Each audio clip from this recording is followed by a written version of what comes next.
আমার গ্রামের খাদানগর গ্রামের সবচেয়ে বড় সমাজ যে সমাজটি ছিল সেই সমাজটি ছিল হাজী আরব আলী ব্যাপারী।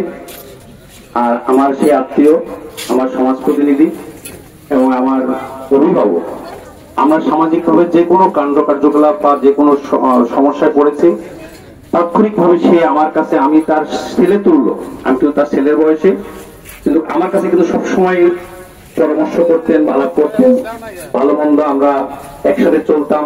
যে কোনো সমস্যার সম্মুখীন হলে এবং যে কোনো গরিব মিসকিন মানুষকে দান খয়রাত করতে হলে আমাদের সমাজে সে আমাদের কাছে বলতেন, আমরা সেখানে সাধ্য মোতাবেক সেই পাশে দাঁড়াইতাম।